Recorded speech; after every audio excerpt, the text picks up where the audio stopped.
আমার বড় ছেলের বউটা গ্লাসটা উঁচিয়ে ধরে আমাকে বলল, আম্মা আমরা নিজেদের একটা নতুন বাড়ি কিনেছি, এখন আপনি এই বাড়িতে একাই থাকতে পারবেন।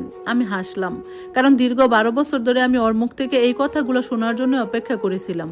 খাবার টেবিলটা মুহূর্তের মধ্যে একদম নিঝুম হয়ে গেল, এমনকি আমার নাতির হাতের চামচটা মুখের কাছে গিয়ে মাঝপথে থেমে রইল। রেশমা গ্লাসের উপর দিয়ে আমার দিকে তাকিয়ে কুটিল একটা হাসি হাসলো, এত নিখুঁত আর ধারালো হাসি যেন আয়নার সামনে দাঁড়িয়ে এই অপমানটা করার জন্য বহুবার মহড়া দিয়েছে। এতগুলো বছর এখানে 1 টাকাও খরচ না করে থাকার জন্য আপনাকে ধন্যবাদ, ও বলল। তবে এখন আমাদের নিজের বাড়ি হয়ে গেছে, আপনাকে আর আমাদের দরকার নেই। আমার ছেলে আরিফ চোখ নিচু করে রইল। সে প্লেটের গরুর মাংসের টুকরোটা এমন ভাবে কাটতে লাগলো যেন সে কিছুই শুনতে পায়নি। ওর এই নীরবতা রেশমার কথার চেয়ে আমাকে বেশি আঘাত করলো।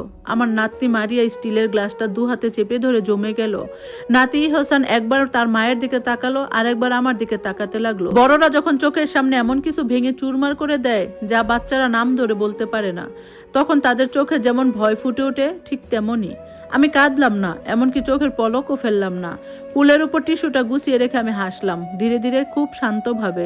আমার এই হাসির অর্থটাই রেশমা বুঝতে পারলো না। ও চেয়েছিল আমি কেঁদে ভাসাই, ও চেয়েছিল আমি মিনতি করি, ও চেয়েছিল সুতি শাড়ি পরে এই একলা বিধবা বুড়িটা যেন নিজের ঘরে একটা কোণে একটুখানি আশ্রয় পাওয়ার জন্য হাত পাতে। তা না করে আমি ওর দিকে তাকিয়ে বললাম, খুব ভালো খবর রেশমা, আমি সত্যিই খুশি হয়েছি যে তোমরা শেষ পর্যন্ত নিজেদের একটা স্বাধীন জীবন বেছে নিতে পারছো। ওর মুখের হাসিটা এবার একটু কেঁপে উঠলো, কারণ আমি বলতে থাকলাম, আমার কাছে একটা খবর আছে। রেশমার হাত থেকে ছুরিটা ফসকে প্লেটের উপর আছড়ে পড়লো। আরিফ এবার মুখ তুলে তাকালো, কি খবর আম্মা? আমি আমার ছেলের ক্লান্ত মুখের দিকে তাকালাম। আমার বুকা ছেলেটা, ওর চোখ ওর বাবার মতো সরলতা, আর কাঁধে চেপে বসে আছে স্ত্রীর ভয়।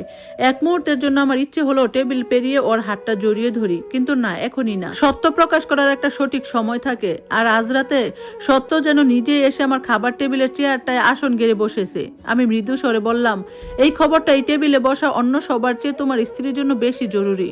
রেশমার গলা শুকিয়ে গেল। প্রথমে ওর ঘাড়টা শক্ত হয়ে উঠলো, তারপর চোয়াল, এরপর ওর নিঃশ্বাস ভারী হয়ে আসতে লাগলো, যেন চারপাশের বাতাসে ওর হুকুম মানতে অস্বীকার করছে। মাত্র 10 মিনিট আগে যখন আমি রান্নাঘরে পোলাওয়ের হাঁড়িটা নামাচ্ছিলাম, তখন ও ফোনে কারোর সাথে কথা বলছিল। ও ভেবেছিল প্রেসার কুকারের সিটির শব্দে ওর গলার আওয়াজ ঢাকা পড়ে গেছে, কিন্তু তা হয়নি। ও ফিসফিস করে বলছিল, অবশেষে কাজটা হচ্ছে, কালই আমরা কাজীর কাছে যাব, আরিফ সই করে দেবে, আর ওই বুড়ি যদি ঝামেলা করে তবে এমন কাগজ সই করিয়ে নেব যেন নিজেও কিছু বুঝতে না পারে, এমন কাগজ সই করিয়ে নেবে যেন নিজেও কিছু বুঝতে না পারে। না, আমি হাত চামচ নিয়ে রান্নাঘরের দিকে ঠায় দাঁড়িয়েছিলাম। আমার ছেলের বউ আমাকে নিয়ে এমনভাবে আলোচনা করছিল যেন আমি একটা ভাঙ্গা পুরনো আলমারি, যা শবে বরাত বা ঈদের ঘর মোছার পর ফেলে দেওয়া হয়। ও জানতো না আমি কে, এই পরিবারটাকে টিকে রাখার জন্য আমি বুকের ভেতরে কি চাপা দিয়ে রেখেছি তাও জানতো না। ওর শ্বশুর মারা যাওয়ার আগে কেন আমার কাছ থেকে ওয়াদা করে নিয়েছিল যে আমি যেন সময়ের আগে মুখ না খুলি, সেটাও জানতো না। আমি একটু সামনের দিকে ঝুঁকলাম। এই বাড়িতে তোমাদের কাটানো বছরগুলো কিন্তু বিনামূল্যে ছিল না রেশমা, আমি বললাম। তবে আমার বছরগুলো সস্তা ছিল না। আরিফ কপাল কুঁচকে তাকালো, আম্মা তুমি কি বলছো এসব? আমি বলছি এই বাড়িটা তোদের নয়।